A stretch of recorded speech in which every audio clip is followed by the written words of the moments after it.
कुंती देवी अपनी बहू और बेटी में बिल्कुल भेदभाव नहीं करती थी। कुंती जितना काम अपनी बहू से करवाती थी, उतना ही काम अपनी बेटी से करवाती थी।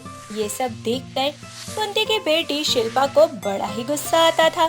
ऐसे ही एक दिन कुंती अपनी बहू ज्योति को पास बुलाती है और कहती है, बहू एक काम कर, टेबल पे मेहंदी रखी है, मेहंदी ना मेरे बालों पे लगा दे।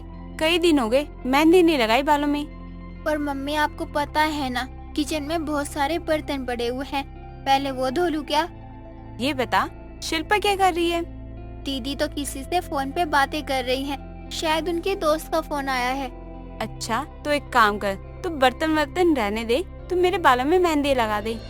ज्योति अपनी सास की बात मानकर अपनी सास के बालों में मेहंदी लगाना शुरू कर देती है। तभी सास अपनी बेटी शिल्पा को आवाज देती है। शिल्पा तुरंत आती है और अपनी माँ से कहती है, क्या हुआ मम्मी, क्यों चिल्ला रही हो तुम? किचन में बहुत सारे बर्तन रखे हुए हैं, अगर फोन चलाना हो गया हो ना तो चुपचाप जाके ना बर्तन धो ले, फिर उसके बाद घर की सफाई करनी है। जब देखो फोन ही चलाना आता है इनको। अरे ये सब काम तो आप भाभी से भी करवा सकती हो ना, क्या फायदा इनका यहाँ आने का जब मुझे ही घर का सारा काम करना पड़े।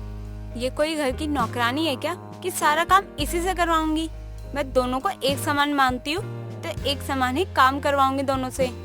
अगर ज्योति झाड़ू लगाएगी तो शिल्पा पोछा लगाएगी, अगर शिल्पा खाना बनाएगी तो ज्योति बर्तन धोएगी। किचन और घर का काम तुम दोनों ही करोगी और बराबर करोगी। अरे मम्मी तुम्हारा दिमाग तो ठीक है ना, अरे तुम इनकी सास हो तो सास बन के रहो ना, ये माँ बनने की कोशिश मत करो। और तुम्हें पता है मेरी फ्रेंड की मम्मी अपनी बहू के साथ ऐसे रहती है जैसे कि वो हिटलर सास हो। मुझे किसी की तरह बनने का ना कोई शौक नहीं है। वैसे भी मेरे पास बेटी है, अगर मेरी बेटी कल किसी और के घर जाएगी तो मुझे कैसा लगेगा, और उसकी सास उसके साथ ऐसा व्यवहार करेगी तो फिर मुझे ये चीज बर्दाश्त नहीं होगी बिल्कुल भी।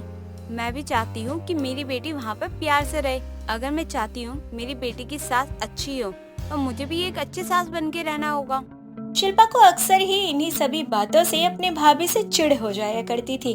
धीरे धीरे करके शिल्पा के मन में अपनी भाभी को लेकर नफरत पैदा हो गई थी। शिल्पा गुस्से में किचन में जाती है और बर्तन पटक पटक कर साफ करने लगती है। शिल्पा बर्तन आराम से धो, क्या कर रही है? बर्तन ऐसे टूट जाएगा, अगर कोई सा भी बर्तन टूटा ना मैं तेरा मुंह ही तोड़ दूंगी। ऐसे ही शाम हो जाती है। शाम को सास अपनी बहू ज्योति को लेकर मार्केट में सब्जियां लेने चली जाती है। इसी बीच शिल्पा घर पर अकेली होती है। घर में थोड़े से काम भी पड़े हुए थे।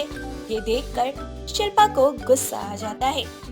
कभी कभी तो लगता है ना जैसे मैं इस घर की बहू हूँ। इस घर में बेटी होने का तो कोई सुख ही नहीं मिला मुझे। जब तक भाभी नहीं थी तब तक मैं घर का सारा काम किया करती थी, और जब ये भाभी आ गई है तो उनके साथ मिलकर काम करो। जिंदगी तो झंड हो गई है मेरी। ऐसे ही थोड़ी देर बाद दोनों सास बहू घर आ जाती हैं। सास बहुत खुश थी क्योंकि आज उसने बहू को सोने का झुमका दिलाया था और शिल्पा के लिए भी वो चांदी की पायल लेके आई थी। सास अपनी बहू और बेटी दोनों को झुमका पायल देते हुए बोलती है, शिल्पा बेटा ये देख, मैं तेरे लिए पायल लेके आई हूँ, देख कैसी है। वो सब तो ठीक है माँ, पर भाभी को इतना महंगा झुमका दिलाने की क्या ही जरूरत थी आपको?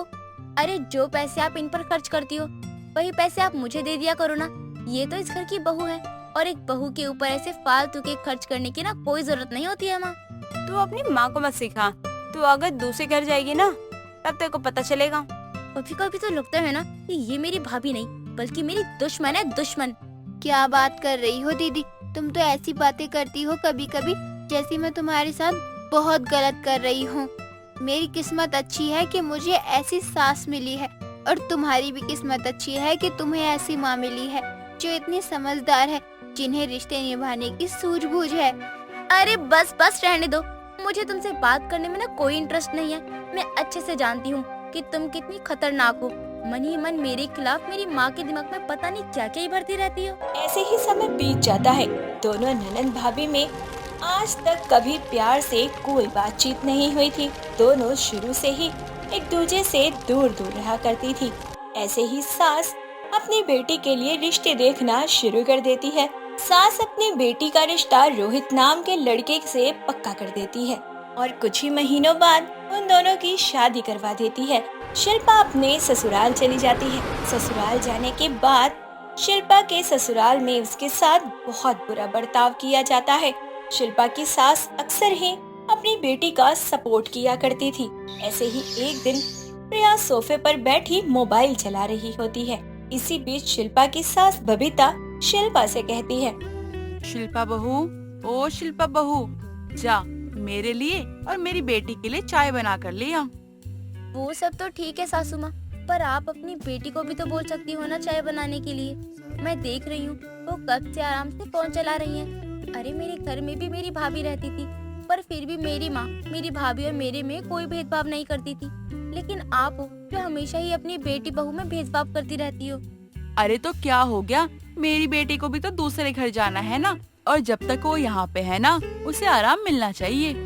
बेचारी शिल्पा मुंह बनाकर चुपचाप किचन में जाती है और सबके लिए चाय बनाने लगती है। ऐसे ही थोड़ी देर बाद बबीता और प्रिया खूब सारे कपड़े बाथरूम में रख देती है और शिल्पा से कहती है, बाथरूम में बहुत सारे कपड़े रखे हैं, जाकर सारे हाथ से धो लियो, क्योंकि मुझे मशीन के धोए कपड़े ना पसंद नहीं आते हैं। अगर कपड़े हाथ से ही धोने हैं तो अपनी बेटी को बोलो ना कि वो मेरी मदद करे। आखिर अकेले मैं कब तक करती रहूंगी। क्यों, मैं तो इस घर की सास हूँ ना, तो एक सास होने के नाते अपनी बहू के साथ ऐसा व्यवहार करना तो मेरा फर्ज बनता है। और मुझे तो ये सब तूने और तेरी माँ ने ही सिखाया है कि बहुओं के साथ ना ऐसा ही बर्ताव करना चाहिए। बबीता की बात सुनकर शिल्पा का मुंह अपने आप बंद हो जाता है। तभी बबीता शिल्पा से कहती है, देख, मेरे घर में किसी चीज की कोई कमी नहीं है, यहाँ पर नौकर भी है, पर तूने कभी ये सोचा है कि तेरे आते ही मैंने नौकर को क्यों निकाल दिया? क्योंकि तुझे सबक सिखाना बहुत जरूरी था। तेरे बारे में सब कुछ तेरी माँ ने मुझे बहुत पहले ही बता दिया था, तो मैं तुझे सुधारना चाह रही थी। तूने ही अपनी माँ को कहा था ना कि सास को सास बनकर रहना चाहिए, और अब जब मैं तेरे साथ ही सास वाला बर्ताव कर रही हूँ तो तुझे तकलीफ क्यों हो रही है? मुझे माफ कर देना सासू माँ। आपने और मेरी माँ ने मेरे साथ जो कुछ भी किया वो बिल्कुल ठीक किया। ये सही किया आप लोगों ने मेरे साथ। शायद इसी बहाने मेरी आंख तो खुल गई। सही कहा है किसी ने, जब खुद पर बीतने लगती है ना, तभी इंसान को समझ आता है। और आज मुझे समझ आ चुका है कि एक बहू को सास की नहीं बल्कि एक माँ की जरूरत होती है। चल कोई बात नहीं, ये तो अच्छा है कि तुझे तेरी गलतियों का एहसास हो चुका है।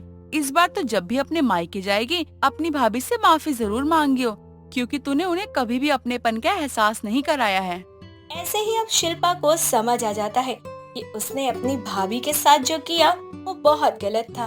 इसीलिए इस बार जब शिल्पा अपने मायके जाती है तो वो अपनी भाभी से हाथ जोड़कर माफी मांगती है। और इतना सब होने के बाद शिल्पा पूरे तरीके से बदल जाती है।